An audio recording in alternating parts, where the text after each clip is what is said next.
नमस्कार, आप देख रहे हैं टाइम 7 न्यूज। कानपुर बुढ़पुर मछलिया क्षेत्र की सरकारी जमीनों को वर्षों से बेचा जा रहा है।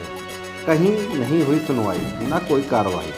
पिछले कुछ समय से लोगों ने आवाज़ उठाना तो शुरू किया, लेकिन फिर भी कोई असर नहीं हुआ। सरकारी तंत्र आराजी नंबर को आधार बनाकर होता है पूरा खेल। भूमाफिया और सरकारी अफसरों का है बड़ा अच्छा तालमेल। कानपुर थाना नवस्था बुढ़पुर मछलिया। वैसे तो सरकारी भूमि अधिग्रहण संबंधित कई मामले बुढ़पुर मछलिया से उछले, लेकिन सरकारी तंत्र के परखच्चे उड़ने की नौबत के तले टाएं टाएं फिर तो हो गए। इसी तरह का एक मामला अभी हाल में ही उछला, जिसमें बैनामे किए गए, दाखिल खारिज हुआ, आधार वही, गलत आराजी नंबर का उपयोग कर सरकारी ज़मीनों को बेच डाला, जिसकी शिकायत करणी सेना के प्रांत अध्यक्ष कुंवर बृजराज सिंह रजावत द्वारा 8 जनवरी 2022 को मुख्यमंत्री जी को पत्र द्वारा की गई, जिस पर जिला अधिकारी कानपुर नगर को जांच के आदेश दिए गए। आखिर में जांच उसी व्यक्ति के पास पहुंची जो कि आरोपी है, जिस पर गोलमाल का आरोप लगाया गया है।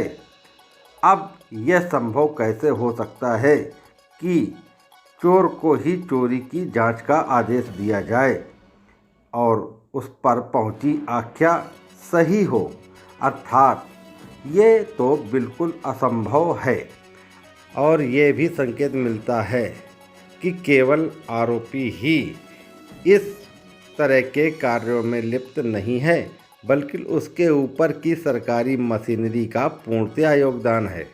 फिर भी आज जिलाधिकारी कानपुर नगर से पूरे प्रकरण की शिकायतकर्ता द्वारा की गई, जिसमें जिला अधिकारी द्वारा आदेश दिया गया कि जांच दोबारा से दूसरे अधिकारी से कराई जाए और 10 दिनों के अंदर जांच करके आख्या प्रेषित की जाए। अब आगे आने वाली जांच यह तय करेगी कि दाल में काला है या काले में दाल है। टाइम 7 न्यूज़ से सुशील कुमार। ज़मीनें हैं, ये मछलिया बुढ़पुर की हैं और इसमें ये जितनी निजी अराजी हैं, इन अराजियों में लोग सरकारी ज़मीनें जो चरई ऊसर चारागाह की जो जितनी ज़मीनें हैं, इनको लगातार अपनी अराजी संख्या डाल के बेच रहे हैं और उनके ऊपर कब्जा कर रहे हैं।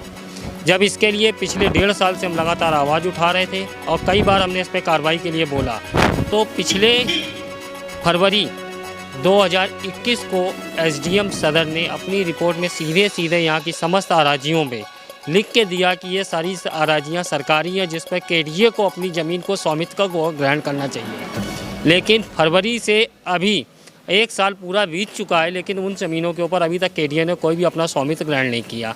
इसके संदर्भ में जब कमिश्नर साहब से मुलाकात की थी, तो 1 अप्रैल 2021 को कमिश्नर साहब ने भी अपने खुले लेटर में अधिकारियों को, केडीए को निर्देशित किया था कि आपकी जो निजी अराजियाँ डाल के आपकी ज़मीनों के ऊपर जो कब्जा हो रहा है, इस प्रक्रिया को रोकिए। जब इसके ऊपर हमने फिर और आगे कार्रवाई ना हुई, तो हमने मुख्यमंत्री कार्यालय में पिछले जनवरी में एप्लीकेशन भेजी, जिस पर कार्रवाई के लिए यहाँ नीचे कागज़ आए। कागज़ करने जब आने यहाँ पर जांच में, तो उसमें कुछ अराजियाँ ऐसी थी जिन पे गलत दाखिल खारिज कर दिया गया। गलत दाखिल खारिज ऐसे कर दिया गया